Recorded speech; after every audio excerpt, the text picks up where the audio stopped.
What's going on, guys? Your boy Amazing here, back with another video, and in today's video, guys, we have the 7 Deadly Sins magazine. This is actually a post that they did from their staff on the Korean Grand Cross forum, guys, and pretty much it's a I'll read this here. Game Shosen, I don't know exactly what that means. I guess that's like the title for like what they do.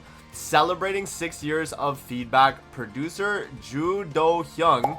We will continue creating stories with adventurers. So pretty much, guys, what this is just a, kind of explanation on Grand Cross, maybe a little bit of a roadmap possibly, and yeah, just kind of talking about the game from the staff. So yeah, actually I'm kind of curious to hear what they have to say, and so we're gonna be going over all this in today's video. So if you guys do enjoy videos like this, definitely make sure to hit that like button and subscribe as you're on towards that 54,000 subscribers. I definitely do appreciate the support on the channel, guys. And with that out of the way, man, let's hop in and let's talk the 7 Deadly Sins magazine. So the 7 Deadly Sins Grand Cross, a mobile RPG serviced by Netmarble and developed by Netmarble F&C, was first released in Korea and Japan in 2019. Has been loved by users around the world as it has expanded into its service area globally. For 6 long years, the 7 Deadly Sins Grand Cross has prioritized communication. It's no exaggeration to say the updates to new content, events, and overall game systems have been entirely based on user feedback, okay? When user participation is low or there are many opinions that improvement is needed, we boldly revise the content to reflect the user's voice. Yeah. Every month, PD Gu Do Hyung provides updates, roadmaps, and improvements through developer notes. During major updates, he hosts an official live broadcast called the Hog Talk to share key update details. He also listens to user feedback through the official forum, Discord, social media, and community channels. In fact, the 7 Deadly Sins Grand Cross communication style is quiet and composed. This stands in stark contrast to some games where developers display a level of friendliness and direct communication with their users. While this may seem to be a bit of a slap in the face, it is also intended to prevent conflict among users by ensuring balanced feedback. It also emphasizes stability over impulsive decisions, ensuring a long-term perspective on the service. Now, we met with producer, Ku Do Hyung, who has quietly been listening to the voices of the users and communicating slowly but surely, step by step, and had a chance to talk about the roadmap for the 7 Deadly Sins Grand Cross. So this is fully a roadmap, guys. So yeah, I mean, for anyone wondering about the future of Grand Cross, is it going to be, something that's going to continue going on? I guess this roadmap's going to kind of tell us, right? So let's see. Alright, so this is Ku Do Hyung, right, who is in charge in the development of Grand Cross. So the Grand Cross, or the 7 Deadly Sins Grand Cross, is celebrated 6th-year anniversary in Korea and JP, and its 5.5, I said 55, 5.5 anniversary globally. Could you share your thoughts on this? Thanks to the passionate love and support of adventurers around the world, the 7 Deadly Sins Grand Cross has celebrated its 6th anniversary in Korea and Japan and its 5.5 anniversary in global service. We sincerely thank everyone who has supported us over the years, and we will continue to do our best. Okay, pretty PR response right there. Now, why do you think 7 Deadly Sins Grand Cross has been so beloved by adventurers around the world so far?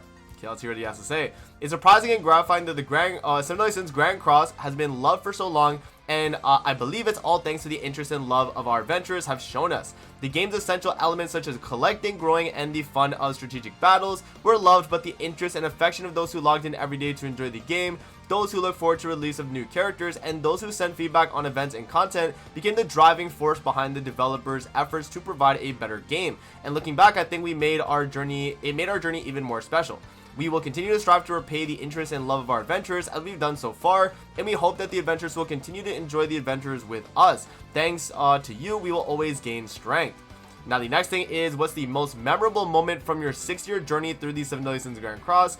And he said there are 2 most memorable moments. The first day we launched our game, it was a day filled with unforgettable tension and excitement. Seeing so many users simultaneously log in and enjoy 7 Deadly Sins Grand Cross for the first time, it truly hit me that the game we created was finally going to be out in the real world. I remember as an unforgettable day filled with anxiety, yet also a sense of pride and excitement. Pride, by the way, for Escanor, because he's about to talk about that. This second is when Escanor's last was implemented into the game. This is the scene from the original animation that left a deep impression on many people, so I spent a long time thinking about how to capture that emotion in the game, and I remember being moved to tears not only as a developer but as a fan when I portrayed Escanor risking his life to protect everyone. You know what, man? This is pretty good. Yeah, I mean, these are probably the two most memorable moments, at least in general, for, you know, players that played Grand Cross. Like the first time they played the game, which when the game dropped, and then Escanor are, you know, sacrificing himself pretty much, right? So you know, there's that. Special OST based on the narratives of the Seven Deadly Sins characters has been receiving rave reviews every time it's released. Rave reviews. I'm gonna need to see those rave reviews. Are there any plans to hold a concert online or offline where players can experience the special OSTs? I am always grateful for the love that so many people give to the OST, and I am working hard to repay everyone's love with even better songs. I know you've been giving us a lot of feedback on how to utilize the OST, and while I'm not at the stage where I can say anything, I'm also thinking about ways to utilize the OST that's already been produced. Last year, for example, we participated in the Reinforcement Game OST Orchestra Concert, performing the OST with our Seven Deadly Sins Grand Cross band. If the opportunity arises in the future, we'd love to participate in similar events and share the joy of listening with many others. Right, so, okay. That's definitely pretty good. After the conclusion of the original Seven Deadly Sins main story, Grand Cross's original story, Ragnarok, and the sequel, The Four Horsemen of the Apocalypse, are being presented as the main scenarios. So no catastrophes. So catastrophes is gone. What are your plans for the update cycle for each scenario? Okay, let's hear it. This is the big one, guys. Currently, we are expanding content centered around the three main scenario lines: The Four Horsemen of the Apocalypse, which contains the story after the original work; Ragnarok, which is based on the original worldview; and Sacrifice. So they actually do acknowledge it. The question that was asked did not mention the catastrophe storyline, but they mention it here, and Sacrifice, which unfolds with unique characters and settings unique to the Seven Deadly Sins Grand Cross. Now, each scenario has its own unique charm and fan base, so we are aiming to continue to provide updates in a balanced manner, rather than a fixed cycle within the overall operating schedule, such as hero releases or game events. We will approach this flexibly, taking into account the completeness and timing of the content. I hope so, man, because that was one of the issues we had during the OC era, if you guys remember that. It was like, I think we had like maybe a month or 2 months worth of just only OC characters. That was something that they definitely had to address.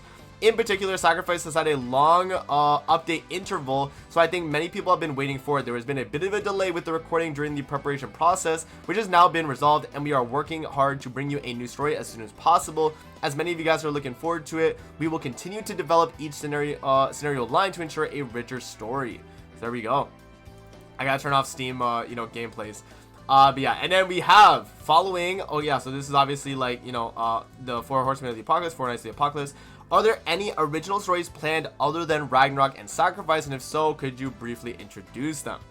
Seven Deadly Sins Grand Cross is striving to enrich the game's unique color through original story expansions and currently preparing a new original scenario targeting 2027.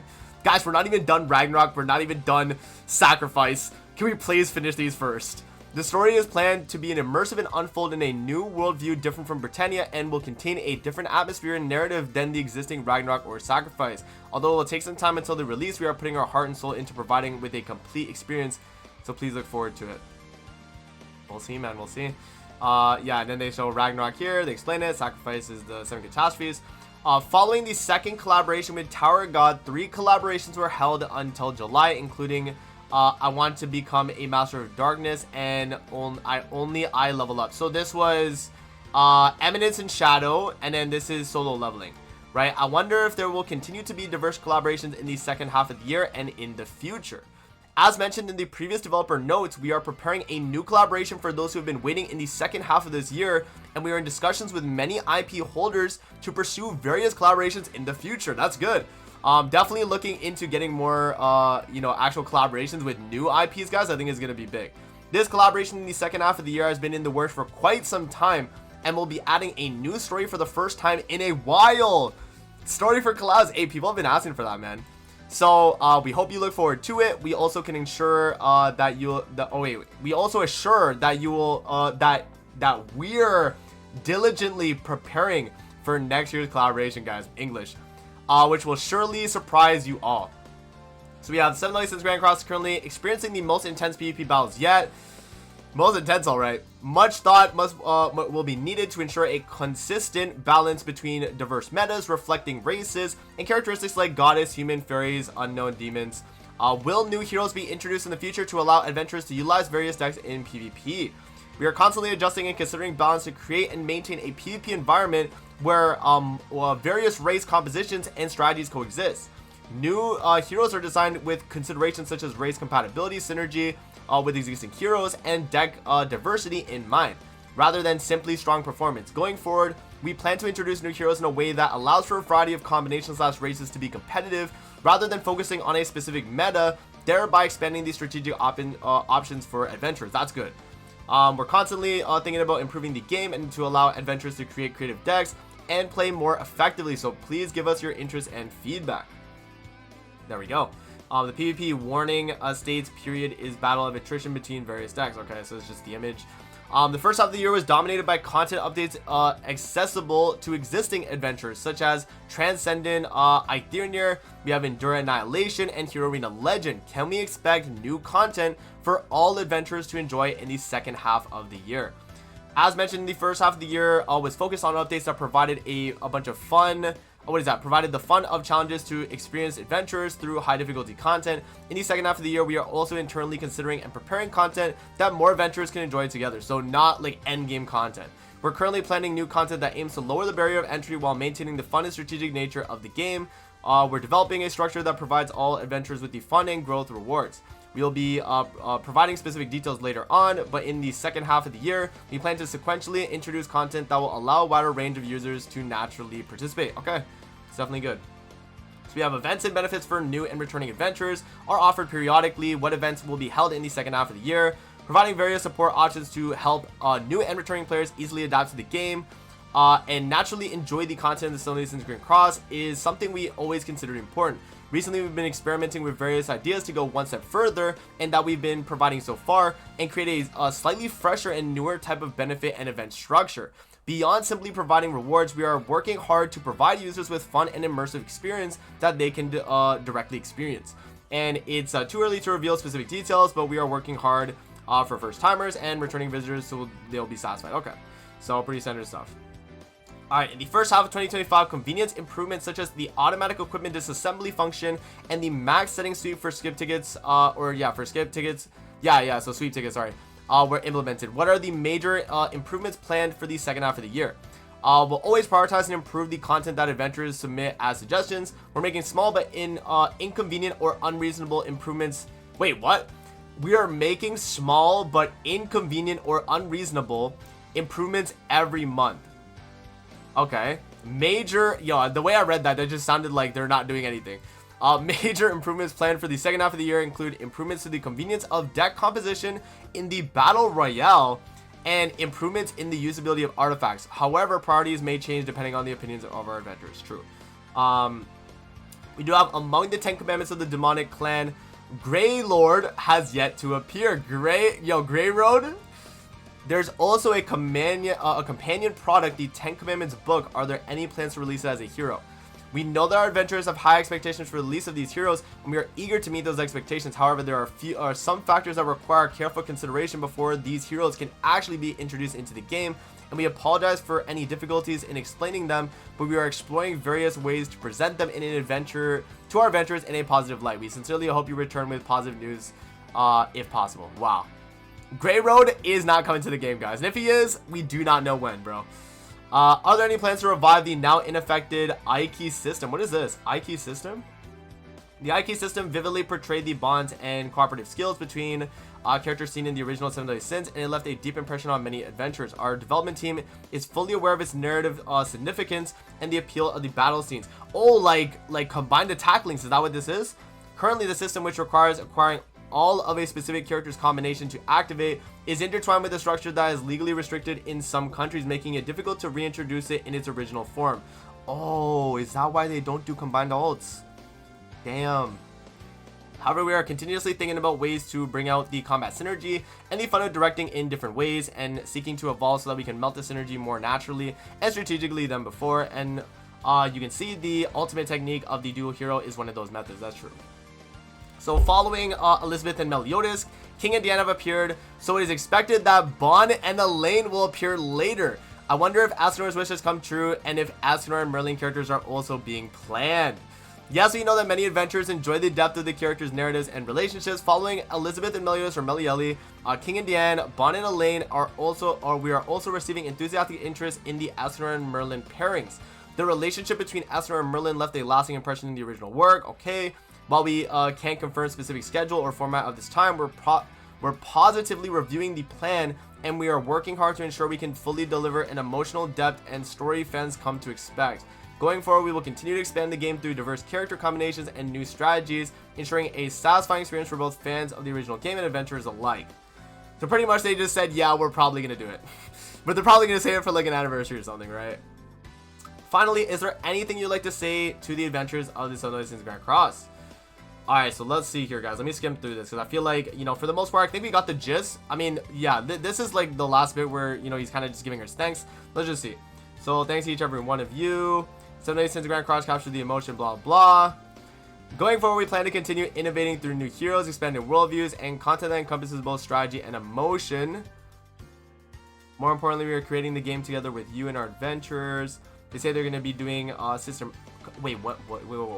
We are also focusing on enhancing the game's overall completeness and experience. We're constantly refining our development direction to ensure a more enjoyable experience for you through, comprehensive systems overhauls, including UI, UX improvements, balance adjustments, and enhanced community features. Balance adjustments? Yo, we'll have to see those. Most importantly, we are creating a game with you guys together. We listen attentively to every single comment, even the harsh criticism that adventurers leave behind. Based on those voices, we consider and implement better directions. Okay.